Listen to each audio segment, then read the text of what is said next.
So I'm trying out the new set. What do we think? I'm sure this is going to change like 100 times before I settle on something, because that's what I do. The table making noise, I kind of like being right here on a table, but if this is distracting, let me know. There's so many pose opportunities. I posted a Q&A weeks ago. Like, Christmas around here gets crazy. Besides stuff with the studio and family stuff and it just being Christmas, it was a very busy season. But I can definitely say I ended the year stronger than I have ever. And I hope the same for all of you watching. And the goals that I set for myself, I basically reached them. So I'm looking at next year, kind of thinking how I could shoot further and set more goals. And I'm pretty excited about sitting down and actually planning that out. But let's get to some questions. By the way, I do have a Patreon. I'm always going to go there first and see the questions. If you're interested in the Patreon, I put behind the scenes stuff up there. We're starting to get more permission to give out more files to people on the Patreon. In the next coming months, there's actually going to be sessions and stems for you. I think the first one is going to be pop punk. So if you're interested in something like that, go check out the Patreon. Let's get to the first question. So it's Eric Pate from the Patreon. He says, I hate to ask the same old question. I can get a mix in our home studio to sound great on my Yamaha 8s, the JBL headphones, status in-ears, and my car audio. However, when it goes to the iPhone, it is vocally just loud. I know the answer, but most people I know don't. And since I don't have an official degree in this stuff, I would like to know if my shade tree mixing answer is correct. I mix in stereo, and the iPhone XR is supposed to be stereo, but its main speakers can't reproduce the soundstage left to right accurately because of the size, so it plays into its strengths. Should you always mix in mono to go for the casual listener or keep it stereo? I guess mono, if you get the levels right, can go to stereo pretty easily. Just my thought. I've never heard it explained as to what your mix environment target correctly as far as music equipment. I think what you're asking there is how mixing for like an end result. So you get translation across a lot of different things. I think that's the most important key to all of this. But you're not super stoked on how it sounds on an iPhone. I'm not necessarily too worried about that. I definitely know what you're saying where the vocals come across crazy loud. At least I think that's what you're saying. Yeah, the vocals normally come across strong, and I don't think that's a bad thing. It kind of quickly gives them an idea of what you're going for. I listen to my phone a lot, listening to mixes, and I reference this quite a bit, but I'm never mad when the vocal pops out like crazy, because to me that's like the first initial handshake. If anything, show you the flaws in your vocal, where the harshness lies, if you've compressed a little too hard, if those S's are way too far out there. I would not say don't mix for the iPhone. I'm never thinking about how the mix will translate just played in an iPhone, but I would rather have it translate to like an actual listening environment. Now, if you're talking about AirPods, I definitely check there. Car stereo, sure, all this other stuff. And if your environment is taken care of, a lot of those things are going to be fixed. That's where SonarWorks really, really helped me. And another guy around here, I let borrow my SonarWorks mic so he could kind of set up his room. And now he's doing that. And now his mixes are translating much, much better. So if that first step is taken care of, and everything else sounds good, but you're not super stoked on the iPhone, it's never going to be perfect. Don't worry about it. Wow, I'm going to butcher this name. I apologize. Morani Mate Zeni? Ah, gosh, I hope that was close. Woo! Really interested in the evolution of your studio. What gear did you use when you first got started? What was your first nice piece of gear? What's your thought process when you upgrade something? What are your thoughts on improving bedroom musician's setup who has a cheap interface, microphone, pair of speakers, and a bedroom to work in? There's a lot of questions there. The evolution of my studio, I started years ago, over 10 years now, when I was first doing this to make money. It was in a basement. I think that's the story with most people. It's either in your bedroom or your basement. I was renting a house right out of grad school. We kind of set up the basement as a place I could work. It was a bit of a joke. Looking back now, a terrible iMac computer. I had 2 channels of Ventec 573s. That was my first really, really good preamps. I bought the Empirical Labs Duressor. Had no idea how to use it at the time. I don't think I ever touched it until I sold it. Had some amps that I'd collected. Fairly decent Apogee ensemble interface. I think I started with the 11 rack, but I was just a hobbyist at that point. It was definitely entry-level gear that I was starting with, and looking back now, it seems like so long ago. And I'm very lucky to have the things that I work with now. It's a very slow progression. Like, yeah, that sounds like a big difference from where I was to where I am now. Very organic growth. I have heard the argument of people that should you bypass that first initial stage and just spend as much as you can. I definitely think there's some truth to that, but there's definitely a bigger risk there. For me, it wasn't my original goal. It was just a way to make money while I was pursuing other options as a career. Eventually, when this became the career choice, I started growing quickly, and that's where my focus went, that's where the money went, that's where reinvestments went. My first nice piece of gear was a distressor, and probably the Mictech CV4, which is up on the top shelf right about there. 1 second. Yeah, I'm wearing shorts. Shut up. This mic, the Mictech CV4, this was my first, like, really nice piece of gear. I mean, it's not a terribly expensive mic. It's not crazy affordable. I'll put the price up on the screen, but this thing bats way above its weight class, and it still does. It's hanging with some stuff that's way more expensive, and I love this microphone. There's a whole collection of people that like mod this thing. This is not modded. I have looked at getting it modded. It's really expensive, but it comes back as like a legend.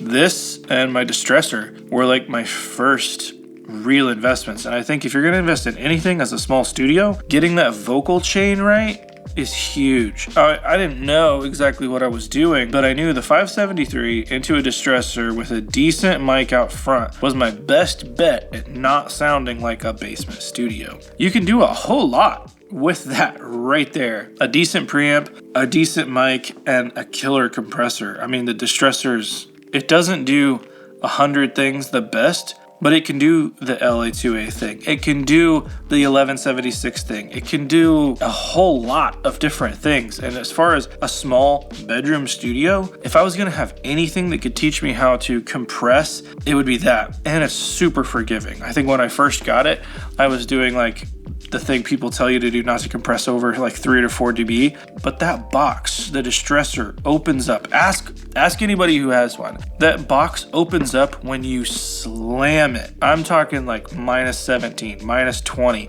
It sounds so good. And if the environment that you're recording in is even halfway decent and you can control those early reflections, man, it's a cool box. So pick one. I know I gave you a few options there. Nicole Fissant, I believe, asks, are there scenarios that you frequently run into where you wish you could duplicate yourself to accomplish certain tasks? And if so, which tasks? And have you ever considered using Clubhouse or Fireside to host an audio chat room to discuss topics relevant to your profession? I hear it's a good way to bolster content and could repurpose the recordings as a podcast. Actually, Ulf at Hobo Rec Recordings, who's an awesome dude, and I haven't talked to him in way too long. Bro, I miss you. Hope you're doing good. Go check out his channel because it's awesome. He brought me on to Clubhouse, I think. We just chatted there for a while. I never got into it any more than that. I'm the worst with social platforms. I like YouTube because I can sit by myself and talk to a camera, and I think that scratches that social itch that I do have as like a severe introvert. But as soon as you start talking things like Instagram, Clubhouse, Discord, I'm terrible. I have tried to start a Discord server multiple times. I never do anything with it because I'm constantly doing other tasks, and it definitely falls low on that totem pole. That said, do I wish I could clone myself? Absolutely. For what tasks? Those. If I could be more connected to you guys while creating content, while running a studio, while being a dad, I mean, all these things are important. But the one that trumps all of them is the family. And then it's running the studio because that's my business. If that wasn't here, there'd be no channel to talk about. And I don't want to be a YouTuber that doesn't do what I'm talking about. No shade to anybody like that. I think there's merit there, but I'm not interesting enough as a personality if I'm not engaging in the field that I'm talking about, because I see this channel as a diary as far as what happens with the business itself. So cloning myself, editing, tuning vocals, session prep, setting up mics, doing all my input listing, taking care of the patch bay, doing line checks, all that stuff. I wish I could clone myself. And editing videos.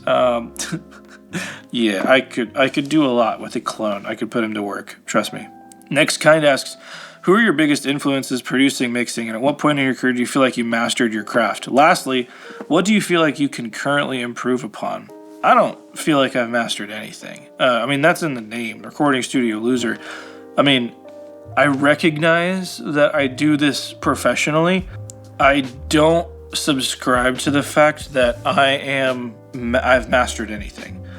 I'm constantly learning. I think as soon as I've seen a few engineers where if they get too in their head about being professional or they think they've reached a peak, that's when they start to fail. That's when they start to become irrelevant. And I know I'll never be relevant within every genre that I work in. That's just not the case. Eventually, my musical tastes are going to shift to a point where it's just not applicable to what's popular there, but there will still be a market there. That said, if I can keep it in my head that I've never mastered anything and continue to learn, I think that's key to having a successful career and a long career. My biggest influences? I don't listen as much as I did anymore to certain engineers or producers specifically because they produce something, if that makes sense. But Taylor Larson is a huge one, especially when I was getting started because I couldn't wrap my head around metal. That's still not my strongest suit. And it was a genre that I didn't work in, so it was super intriguing to me. And he knows his stuff inside and out. And he gets some tones that are just mind-boggling. One producer who always inspired me a lot was Aaron Sprinkle. I don't know that he's super well known. He's definitely not like a household name by any means, but really killer tones, like outside of the box. Definitely formative as far as like a musical background. Jakir King, insane. Eric Valentine, come on. CLA, you gotta give credit where credit's due, right?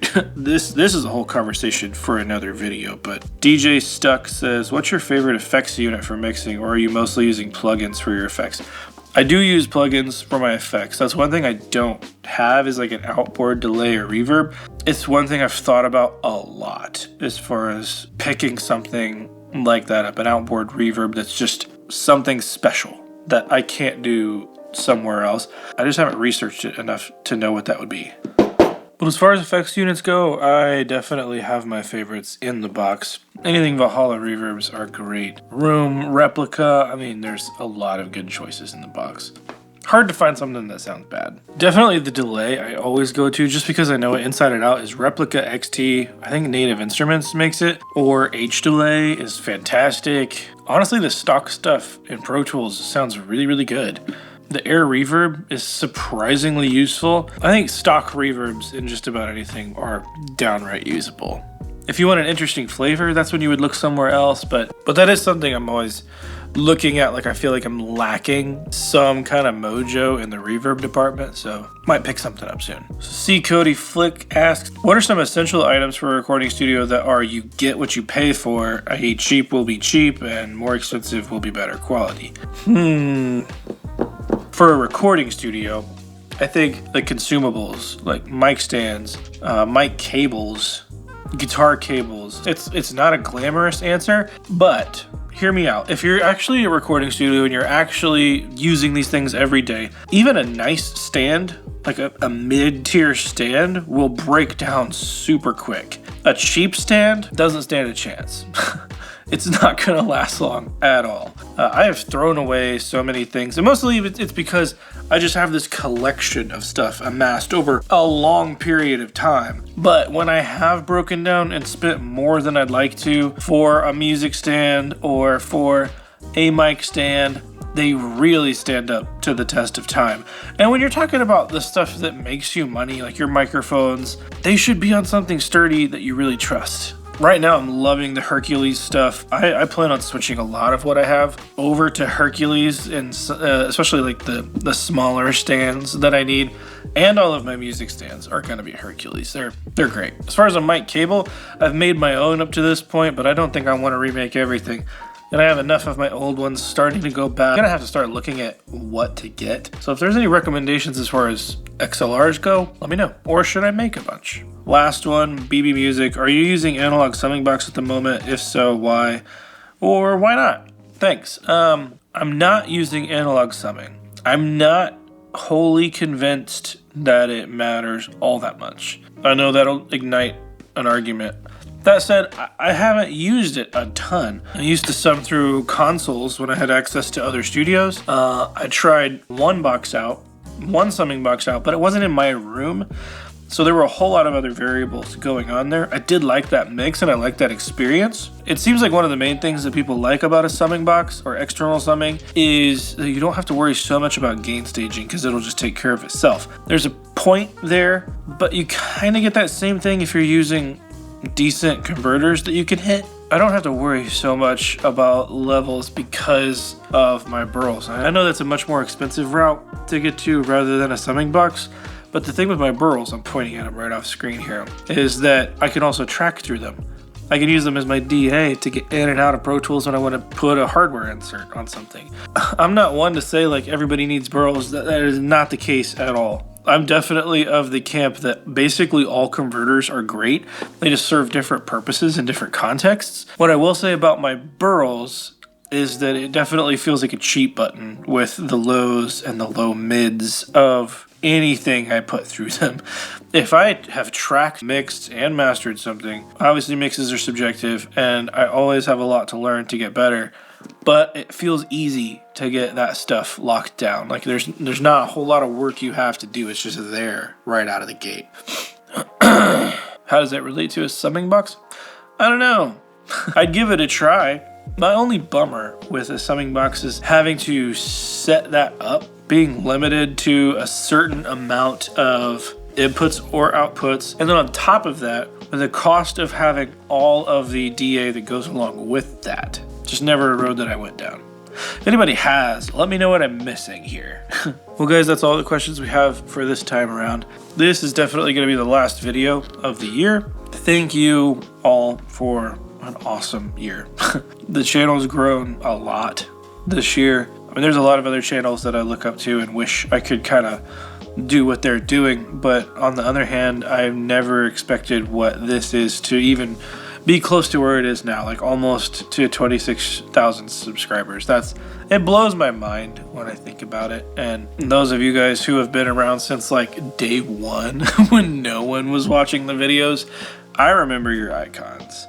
I remember those of you who stuck around since the beginning, and it means a ton. For those of you who just come on, I appreciate you as well. It's an interesting side to the business that I never really thought I would get into or enjoy nearly as much as I do. And I'm constantly excited about how to grow it and how to do more and add more value and provide you guys with more knowledge, because this whole thing to me is basically a diary of what happens here in these four walls. And anything that I've learned up to this point has been because someone else told me, or someone was gracious enough to share that knowledge with me. So in some weird way, I see this YouTube thing as kind of paying it forward in some sort of aspect, because I know it's definitely hard to cut through, find who you need to listen to, and it shouldn't just be me. There's no reason you shouldn't get all the information from one hyper specialized field from one individual. That should not be the case. What works for me works for me. What works for somebody else in the space works for them. What I'm hoping I'm adding to your pile of knowledge is that it's just that. It's one more perspective on what may work for you. We'll hold up the camera lens to toast. Cheers to 2022. A whole lot of really, really good things. A lot of learning experiences. A lot of chances for growth. Overall, a badass year for me. And I'm hoping you too. So here's to 2022. I can't wait to see what 2023 looks like. I'm Resident Loser Jeremy. Cheers.